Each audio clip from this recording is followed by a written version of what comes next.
Everybody, this is just kind of like a follow-up because my last video where I said you need about 3 months worth of fishing stuff and 3 months worth of snares in your bug out bag. And you know, some people kind of like, well, that's a lot of snares and that's a lot of fishing stuff.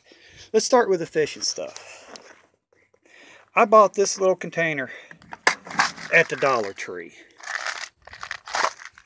If you fill that up with hooks, split shots, other sinkers, big hooks, small hooks, medium hooks, swivels, this is going to last you. I'm going to add a little bit more hooks and more sinkers to this, for my fishing kit. These right here, you take this, you tie it onto this, say every 18 inches, make a loop on each end and 18 inches in every, thing. That will make your trout line. You could put it in creeks, across creeks. You could put it, a little ways offshore to get smaller fish. I'm going to do a video on how to make a homemade trout line when it gets warmer and the water gets warmer. And you use these snelled hooks, bait holder snell hooks. They fit on here. This will be tied to the line and they'll just be basically hanging there. Like, you have your hook down here. But I'll do a video on this. But that's an easy way of letting it fish for you. Then you got your yo-yos. Many of these yo-yos you can get. These right here, 100 yards, 10-pound test. They're like 96 cents at Walmart's. Buy up these to go in your pack. Make up something like this to do hand fishing if you want to, or to just tie it off and let it fish for itself. It's not hard, and it don't take a lot of space and a lot of weight to make a good fishing kit. Again, I am going to add more to this, more hooks, more sinkers, more swivels, because you might get into an area where it's swampy or it's got a lot of debris underneath, and you might lose some until you find a spot that's not that cluttered underneath the water.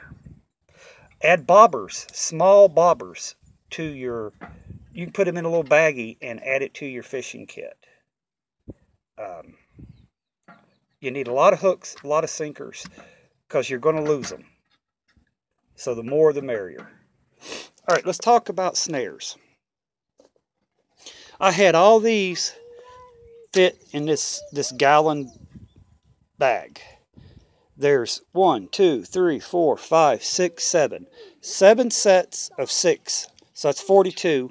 Plus my sub-friend Hawkeye 45 makes snares as well, and he sent me these. These are 4-footers, and I put 3 big ones in there because you never know. You might come across a coyote, a fox, a small pig, something like that, and you want a bigger.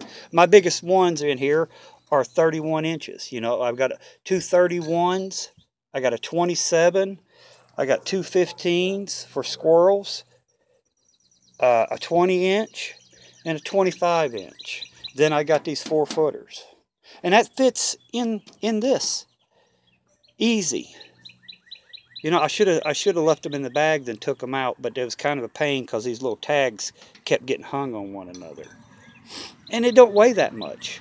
I mean, that's 45 snares. Your snares is going to be a backup to your main food getter right here, trapping. This is a 220. If you got a couple of 220s or a couple of 160s along with your 110s, even if you have a 330, which will be better, but they're heavy. But this is going to be your main food getter right here. The snares are going to take up some slack where this is going to be providing it. This is a guarantee. If it gets in there, it's dead. It's not getting out. It's, the only way it's getting out if some animal comes by and eats it. These are going to be your backup. And say you have two two you have two 220s and say a 160 and two 110s. That's 5 traps. If you set them every day, if you're going to be lucky if 2 catches something a day. Okay, you got 45 traps here. You can divide it down to 15 traps a month that you're going to use, or 10 traps a month you're going to use, or 12 traps a month you're going to use to go along with this.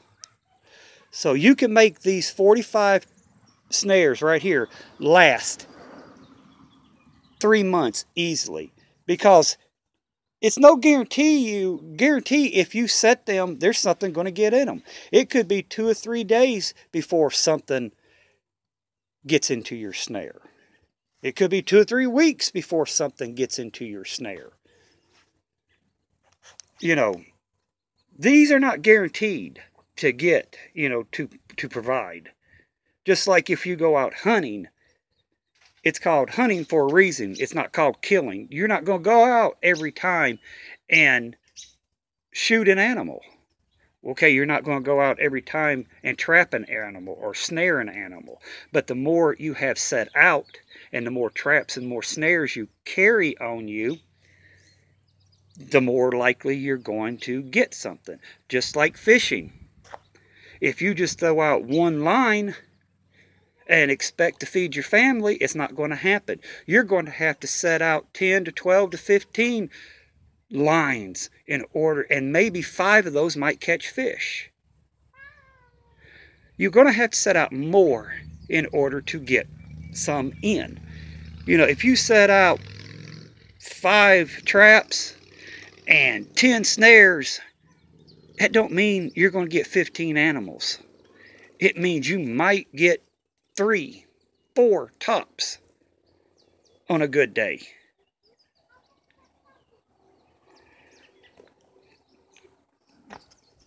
But this will be your main thing right here. Yes, they're heavy, and but you're going to need these. These are important. These are very important. These are important. These help this. And I fed all this into that 1 gallon bag. And I had room I could probably fit another 12 more snares in there with room. But, a lot of these videos online make it like it's so hard to prepare. It's so hard to make the right bug out bag. It's not hard. You just got to sit down. You got to think of what you really need, how much you really need, and break it down.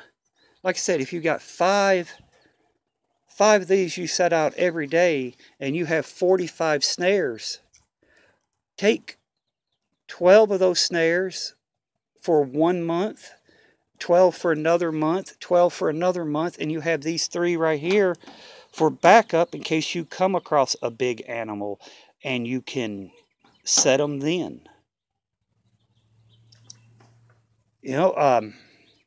Because a snare most of the time is a one-shot deal. Because most of the time the animals just destroy the snare. It's not reusable. Sometimes you can use them twice. But you can, after the snare is done, you always go back and you use your locks. You use different pieces of, your collars and stuff like that. Different pieces of the snare. But I hope you guys understand what I'm getting at. Because when I said 3 months worth of snares, I think people thought 200 or 300 snares you're going to have to carry. No, you break it down. Because this is, like you said, your trapping is going to be your main source. This is going to be like a filler in of different areas. Say you set a trap here, you set a trap You set a trap here and here and here, and you just want to fill in the gaps with snares, just to make it more, giving you a better chance. I hope you understand. I'm still working on the video of how I'm going to carry extra gear. I've been real busy today, so I'll probably get it done tomorrow because we got rain coming in. So that'd give me a chance to really work on it, and I'll probably film it either tomorrow or Sunday and get it up this weekend for you guys. But tell me what you think. I mean, does your kit look like this? I mean, like I said, all these snares fit into this baggie, this 1 gallon baggie. And that won't take much room up in a bug out bag. This is what's going to put the weight on, you know, these 220s and the 110s and the 160s, you know. But I will be, in the next video, I will have 330s, 220s, 110s, 160s. And I will be able to carry, and I will be able to provide. I will have more snares I will be able to carry in my next video on how I'm going to bug out if I can't use my vehicle, what I'm going to use. But tell me what you think. What does your guys' kit look like? Is it smaller than this? Is it bigger than this? Let me know. And I'll talk to you guys later. Bye for now, guys.